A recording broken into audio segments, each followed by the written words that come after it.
Good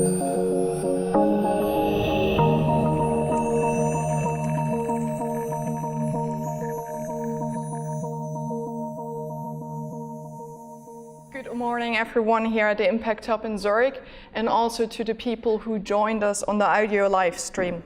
Welcome to today's BearingPoint talk. My name is Katarina Casanova. I'm a manager at the Digital and Strategy practice of BearingPoint here in Zurich, and I will be your moderator and subject matter expert for today's talk. Thus, I'm very pleased to introduce you to our two guests. We have Thomas Bennouna as well as Fred Schuster. Welcome. Thomas Bennouna, he's the head of internal channels at Credit Suisse, based here in Zurich. After several years in consulting, mainly running CRM projects, he joined Credit Suisse in 2012 as a project manager responsible for the management and business transformation. In 2015, he took over the responsibility as a digital segment manager for the private clients, defining digital front solutions. And since the beginning of this year, he is responsible for the definition and rollout of the internal digital channels of Credit Suisse all over here in Switzerland. Welcome to. Thank you, Katharina. Then our second guest is Fred Schuster. He is the head of digital branch and workplace of Deutsche Bank, based in Frankfurt.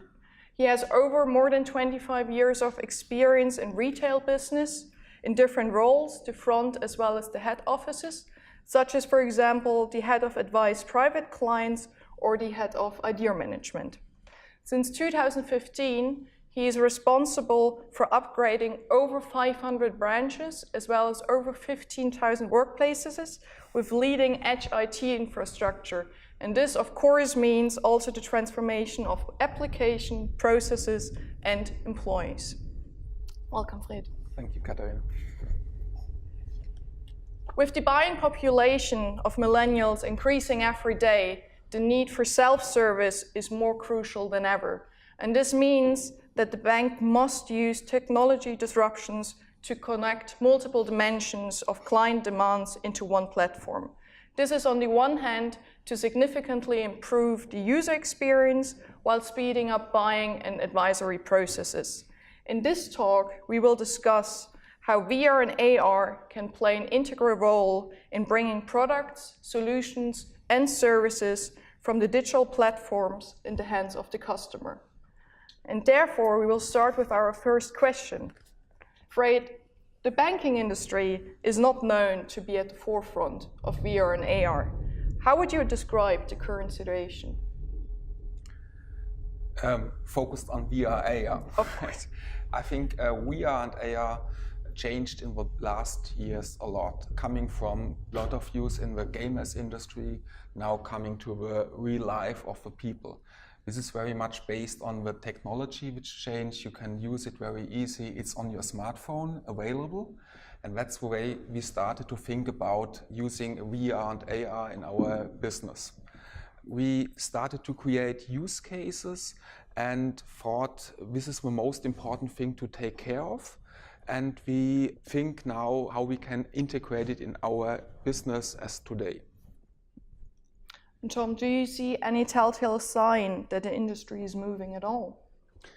Yes, absolutely. I mean, you see a lot of hackathons taking place, running by platform providers, banks. VR and AR plays a certain role in it. So there are some proof of concept, some small garage project with VR, AR applications in there. And this is for me a sign that the industry are looking into it and tries to find use cases Fred described and how these can be applied in our industry. I mean, data visualization is a major challenge for financial institutions, as well as the shift towards digital customer touchpoints. Where do you see exactly use cases in VR, AR in the banking industry? First of all, I see a huge chance to fill abstract products with emotions. And we see use cases all over the processes we have, starting on the client services, starting in the advice, in the collaboration, so many use cases also in marketing and in training of employees. We can create a lot of different use cases. And I think the challenge is how intelligent we create this use case. It doesn't make sense to transform an analog use case to a digital use case and then visit it. You have to rethink the complete use cases with complete processes. This is the challenge we have to work on now. And Tom, do you think the interaction with the client is going to change? And if so, how is it going to change? To a certain extent, I have to say. So in my opinion, it will for sure, certain use cases, as Fred described, the analog will stay the same. Some might change. So I think potentially whenever you need to tell the client a complex product or a complex situation and you want to make it comprehensive, VR and AR can help there. So I'm just thinking about potential to display asset allocation of a portfolio or something like that. In an advisory process could be a potential use case there in order to help the clients understand a complex world better in there. Something to add? Yeah, this is something we also worked on, like coming from an investment advice process. In Germany, we have MiFID II regulation, and this is such a boring process for both clients and advisors. You have to fill out a long form, and it's paper-based, and even if you put it on the desk, it's still boring. So what we did during a proof of concept we did with VR, we thought, how can we make this process different using VR, AR? And what we did is, we made a gamification out of it. So we designed a virtual trip through our space for the customer, and during this trip he has to make decisions like when he's booking his flight, with which he's flying, like with a space taxi or Fifth Element, with a Challenger or something like this. And with decisions, his risk profile was defined. And it was so impressive that the people using it, they really liked it, they loved it. We got a net promoter score on this from over 40, this is really, really high. And at the end, the outcome matched with real life we did with the MiFID II process on the paper-based form. So this, what we did was not really like MiFID II compatible. We have to work on it, but we see that it starts getting really interesting for our use cases. And just think about also outside our internal process, let's call it like that. I mean, there might be some already in the real estate where people are going or want to visit a house they want to potentially buy or interested in. And there, if you say, yeah, that's a cool house, there you can also plug in as a bank and say, if you're interested, calculate your mortgage.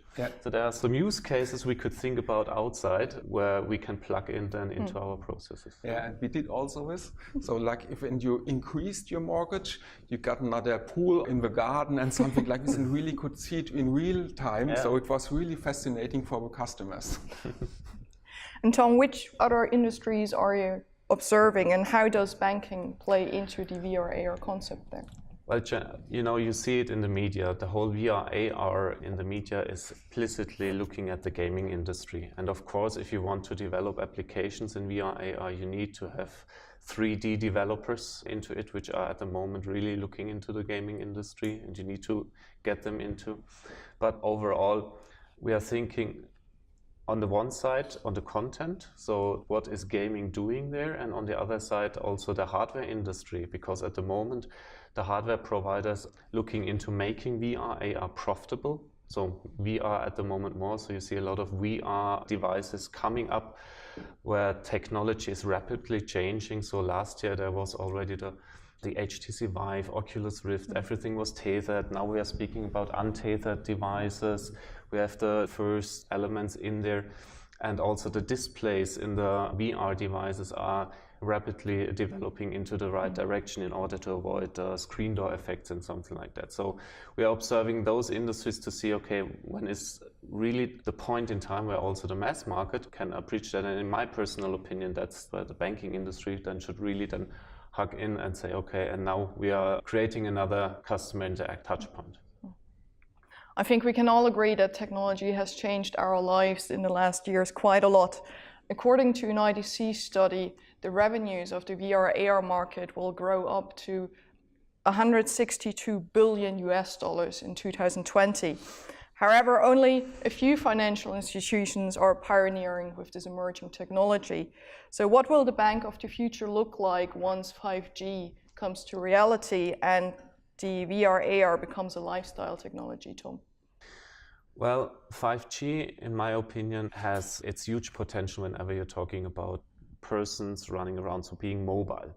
VR, in my point of view, is not yet ready to be really mobile, so it's still, you do something in your living room, but not on the go. So I haven't yet seen somebody sitting in the train with his VR glasses on.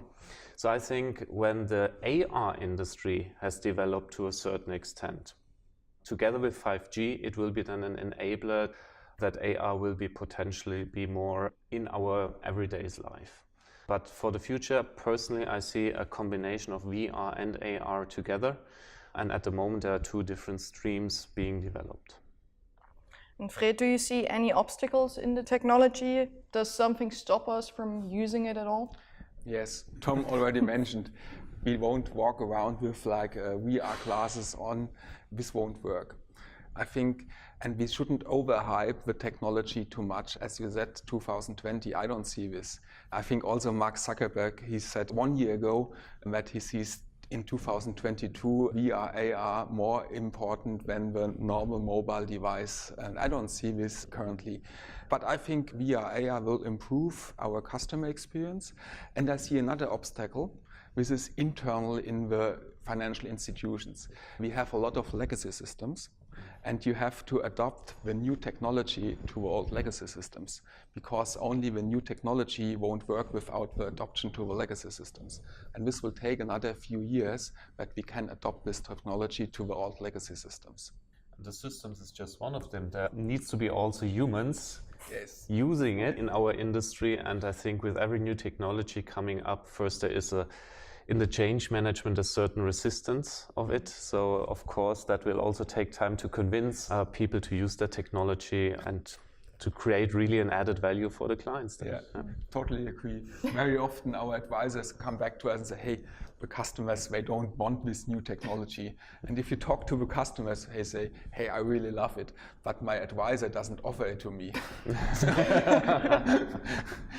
I mean, obviously, as you just mentioned, not everyone is a gadget freak. In another story, approximately 40% have identified the user experience as the top obstacle for mass adoption, VR as well as AR. So we would like to know what your expected customer exception ratio is, Fred. As I already mentioned, people won't walk around with VR, AR glasses on. But I think there will be new technologies like having lenses in your eyes and they can be charged by blinking. Such great technology. I think this will change and then these obstacles will be gone away. So we're interested in your conclusion. In order to successfully use VR, AR technology in banking, what do you believe, what are the key success factors? I think we already mentioned some of them. Mm-hmm. The people, the change management, the technology within the banks, and the use cases we are using. And I think the hardest job is now to find the right use cases. And we take a lot of time designing these use cases. It took us over 1 year to find the right use cases for our proof of concept. So the technology was not the thing we had to think about a lot because technology is available. It's about the use case, how intelligent you design them. They say, hey, this is an add-on for me and I like to go for it. And we have to think how we can integrate it into our customer journey because this completely changes. And we have to think at which points do we integrate VR, AR in these customer journeys. I don't think in a few years we'll integrate it in an advice session in a branch. This won't make sense because I would like to look at you and not look into a VR, AR class. But what makes sense is to, for example, offer it at home for the customer, that you use it instead of a video session, Skype session, you use a VR session, you can explain very much better things. You can use it for internal collaboration also within the company. For example, every day 500 of my colleagues travel from and to London, so this is very cost expensive. So you can think if only a few of them use VR sessions instead of traveling, this can save a lot of money. And also for the training of the employees, it makes much more sense to train the employees via VR because they keep in mind what they saw much better than they keep in mind when they see it only on a screen. So many different opportunities we have. Something to add? I mean, well described. I think to sum up this, in my opinion, is really all about the first thing, how you create that add value. Not that the clients, especially when VR, AR, the first steps you make, it has to bring from day one a certain value. Otherwise, the clients would say, hey, I pay fees and now you're giving me just a new technology which don't bring value. So potentially you're making clients more angry, and this is not what you want. So I think you need to be careful when you have to apply it. And also I want to add, as well as the management, the top management needs to be convinced about the technology in order to say, yes, let's invest and create that customer interaction touch point in order to fulfill business cases, such Fred described, to save money for traveling trips, by example. This all sounds very promising. However, the competition, just like Facebook or Google, are around the corner. So what do banks have in store to stay ahead of it? I don't think that Google and Facebook are like enemies to us. They support with their technologies what's available within the financial industry. It's the same like with the fintechs. A few years ago, everybody thought, hey, fintechs, they will attack the financial industry.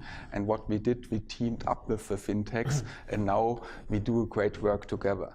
And I think this is also with Google and Facebook. You have to join them and work together with them and use the ideas, the technology they offer. I see also other competitors around, for example, the complete car industry. In a few years, driving will completely change. And what will we do? We'll drive automatically, autonomous. We don't have to drive our car by ourselves. And the question is, what do we do during the time the car is driving? So currently there is a fight for the front end in the cars. And you see it like BMW, Mercedes, they are investing a lot of money into VR and AR industry. And this is where we have to get into, because it's very, very interesting for us that during people driving to their work with their car, what can they do? They can watch a video, or they can also have an advice session with financial industry. So this is the thing we have to think about, and I see this as a great chance and not as a risk. Absolutely, I think collaboration is key, as you said, and on the other side as well as looking into the customer lifecycle journey, not just from a pure banking perspective. Now you have to really start at 8 o'clock in the morning of a client. What is he doing?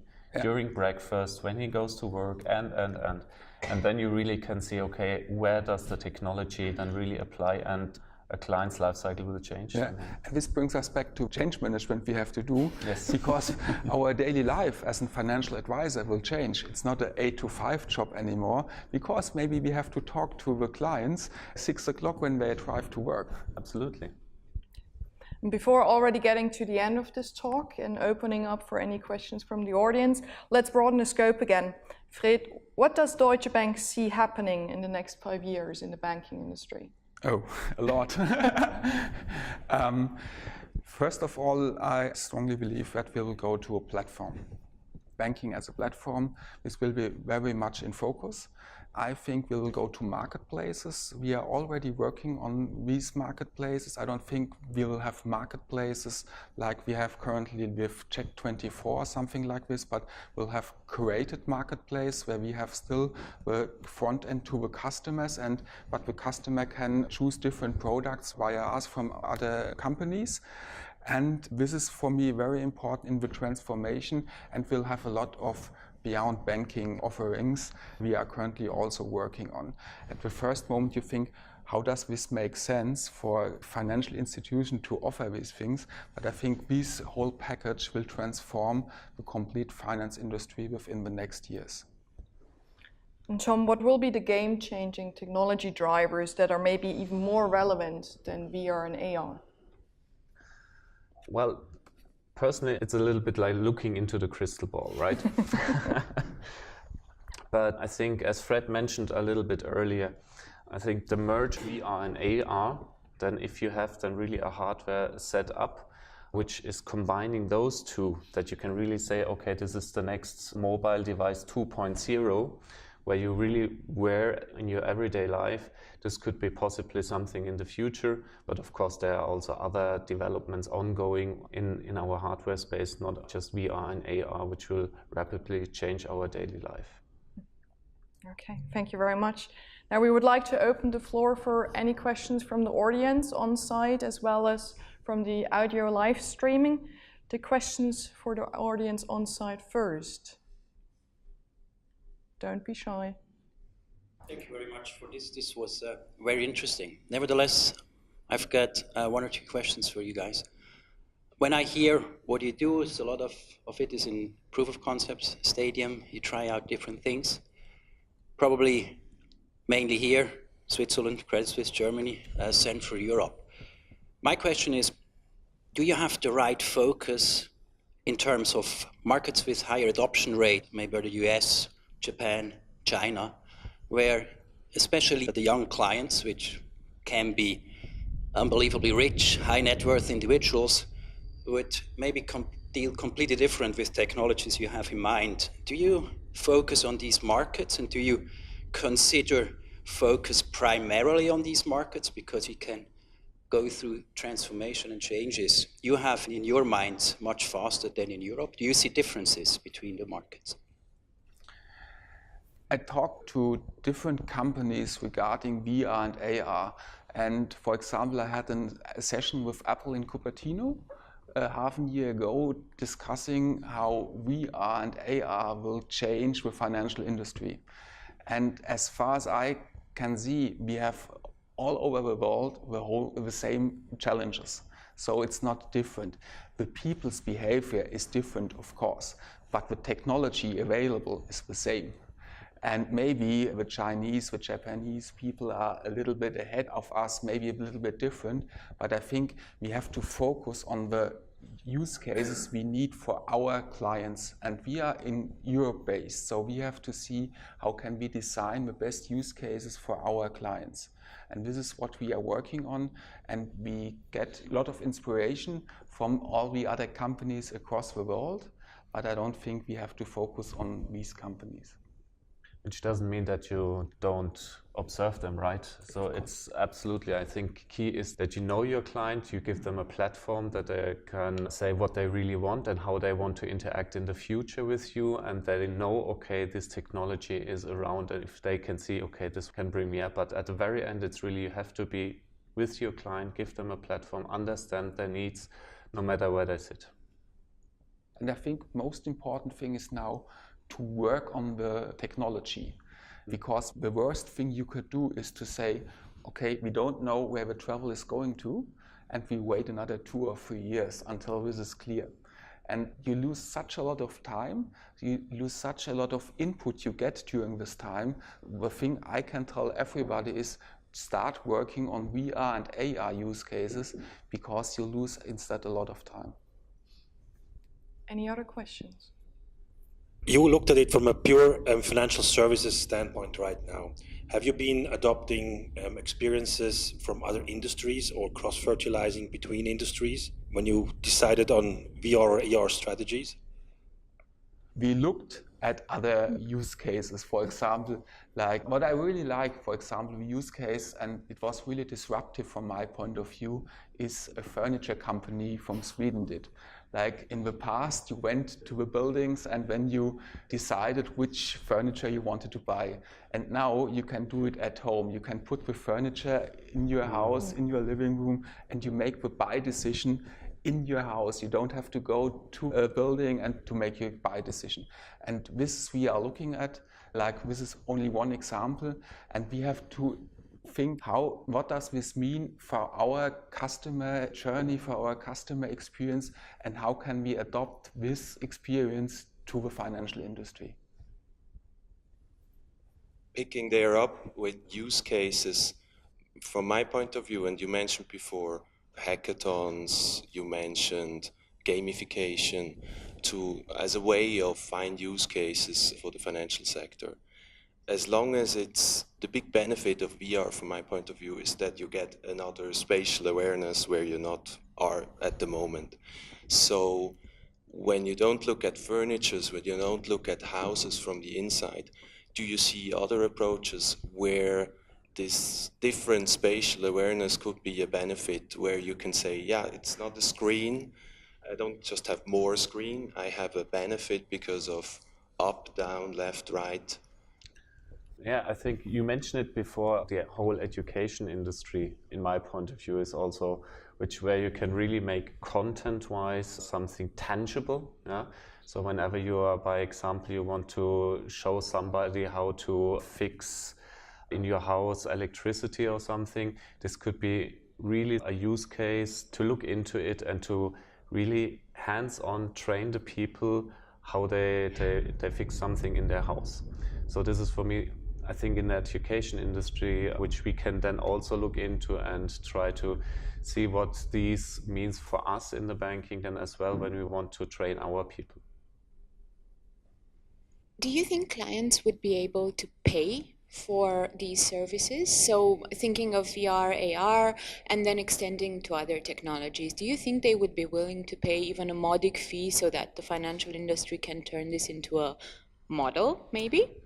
Well, you know, I think the thing is really, as I said before, if it brings an added value and the clients really also perceives it, then yes.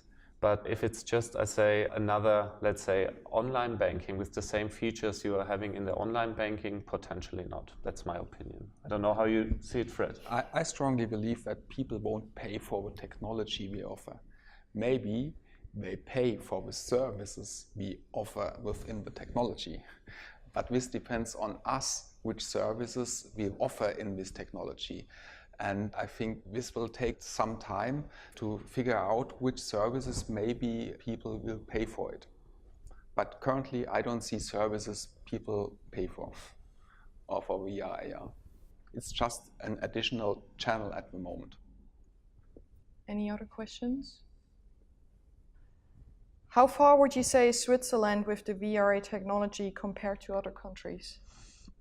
Actually, quite a good question here. At the moment, when I look into the media, there are a lot of own platforms going on in Switzerland, which are looking into it, especially, of course, at the gaming industry, and as well if some VR cinemas are built in Switzerland. So actually, it's quite interesting to see how it's growing. In comparison with other countries, I think we are not on top, but quite ahead as well on it, especially when you look in our core industries, using or finding use cases, also adapting it. How do you see Switzerland from the German perspective? To be honest, I can't really answer this question. Okay, then we have a second one from the audience online. Where do you see VR, AR in banking in 2050? 50? Yeah, 50. 50. We are retired. Yeah. Sorry.